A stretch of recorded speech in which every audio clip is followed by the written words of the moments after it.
I think thrift stores are trying to provide a service to the community, another store that has low-priced items. Some are new, some are gently used, but it's just that option that people can have if they so wish to shop at a thrift store. We have some people that come in every day. We have some customers that come in 3 times a week, and then maybe somebody once a month. And everybody has their own reason for shopping at the thrift store.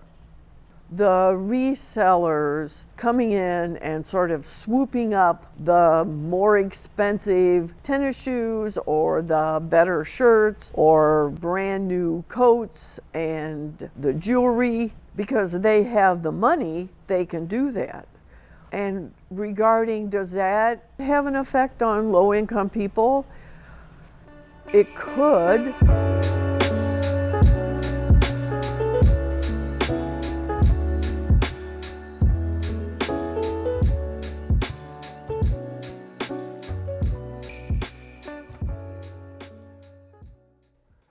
Hello, my name is Jesse.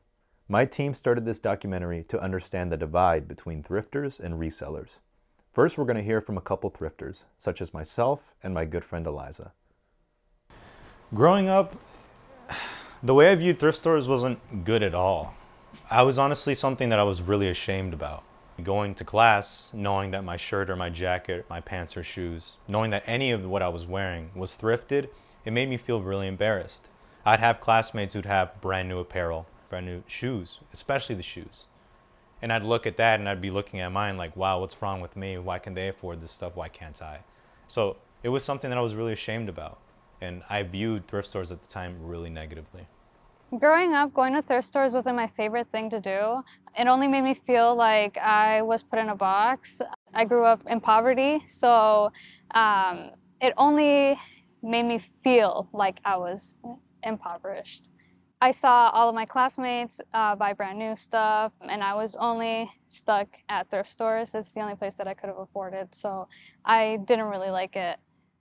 As I grew older and I was able to get a job, I was able to afford new clothes, but not as much as I would have if I had gone to thrift stores. And it also helped me gain a sense of personal style. I think growing up, your attitude on things change a lot. And for thrift stores, that was definitely the case. I think also in the culture, thrift shopping has been a lot more acceptable, and it's cool to thrift shop. So for me, it's something that I really love to do. I love getting home after a day of work, and if I have a little bit of time, I'm gonna go to Goodwill. I'm gonna see what I can find, because it's something that I definitely enjoy doing now. Whereas before, I was embarrassed about it. Now it's something that I actively go out of my way to go to. It's very different. Not being able to find true vintage items like brands of Nike or Adidas, it does make it undesirable for other people who are interested in that fashion style. Personally, I don't go to thrift stores just to find brands. I like to shop for patterns and like anything unique. Most of my bags are thrifted because I go through them so fast. I literally abuse them so much. And then I go to grooming school for dogs, and I found this at a thrift store too, and I just thought it'd be perfect for me right now. When I saw that reselling and the reselling culture was becoming a really big thing, I had a very big problem with it. I didn't like the fact that here people are that know what things are worth, know what the valuable items are. They go to these places and they take them. That's the way I saw them. They were taking them. They were taking these things away from the community. Some poor kid could come in, this 9-year-old that doesn't have a pair of Nikes, right? Goes to the Goodwill and he finds a really nice pair of Nikes. Boom, he's be so happy. Going to school, showing them off. But now that's taken away. That's the way I viewed it. So it was definitely in a negative light.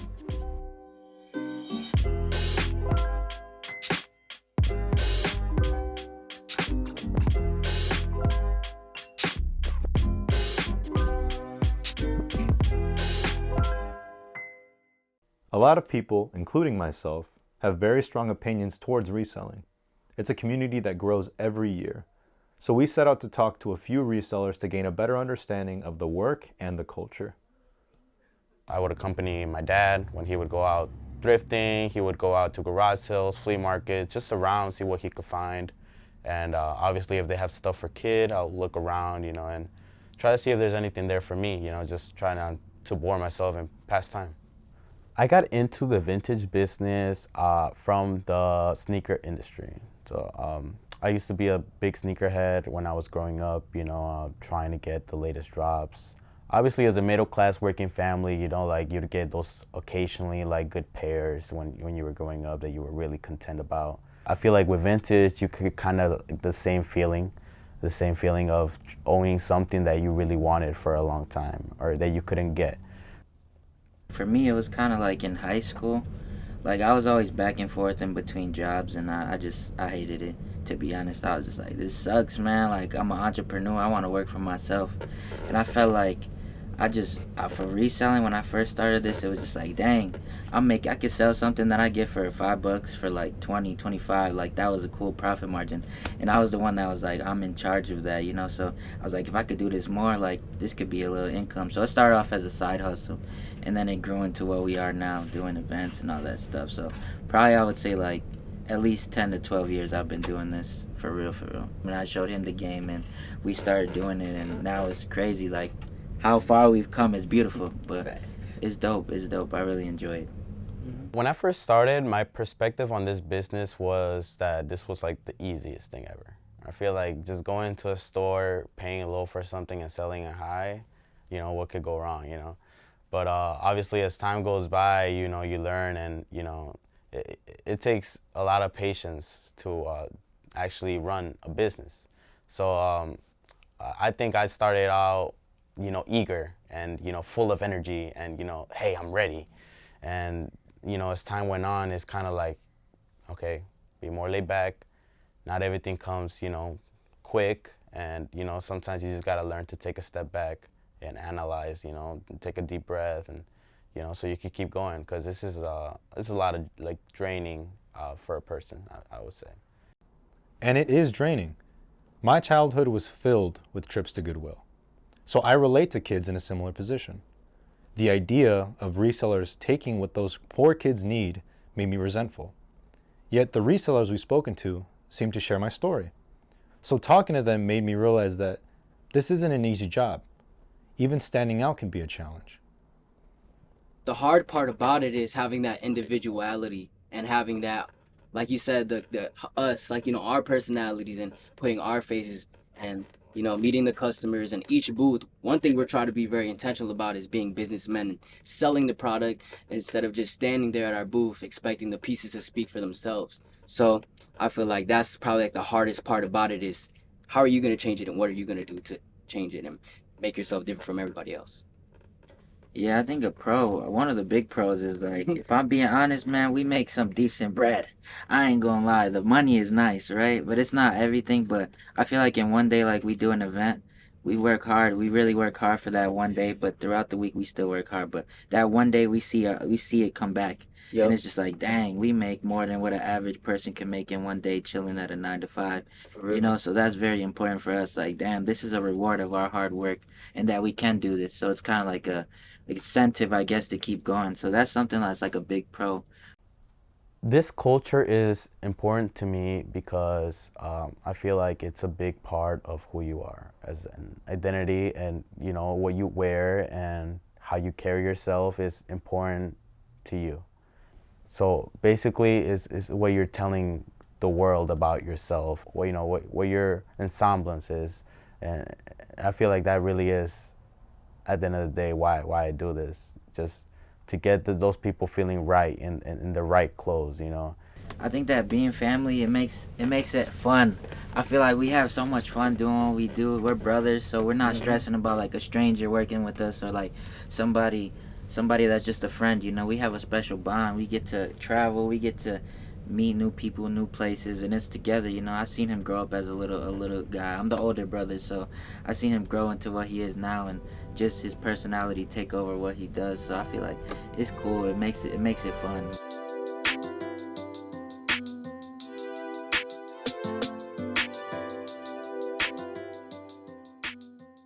Although I was able to go on this long process to dig deeper into the subject of reselling, not everyone is. It's still a hot topic, and people continue to be divided on it. It can be difficult to find common ground. I think I can list more cons than pros about reselling culture. One of them being that it contributes to the issue of the rise in prices of thrift stores. And it also reinforces the societal roles with people buying out brands such as Nike or Adidas.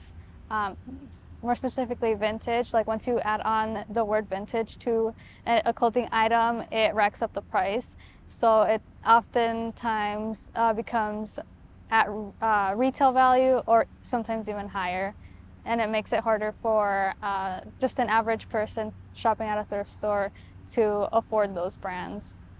So there's definitely been times where I may not, particularly agree with the resale culture, or there's definitely times where I've seen some people being dishonest and kind of like you have something that may be worth money, but I'm not gonna tell you because I want to make my money on it.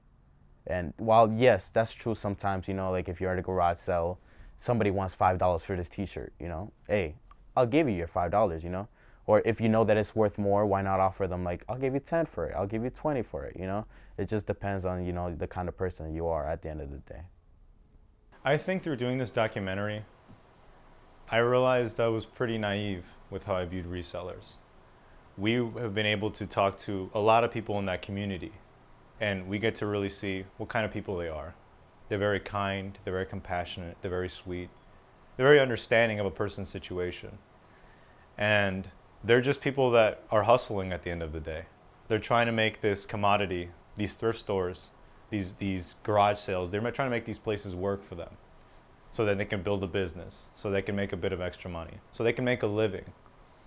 All of us want to get ahead in life. All of us want to make a little bit of extra money to not worry about rent next month.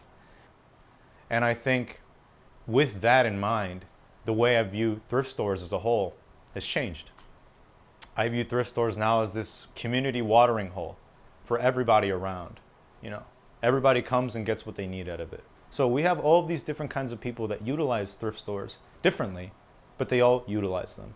And at the end of the day, that's just kind of what it's supposed to be.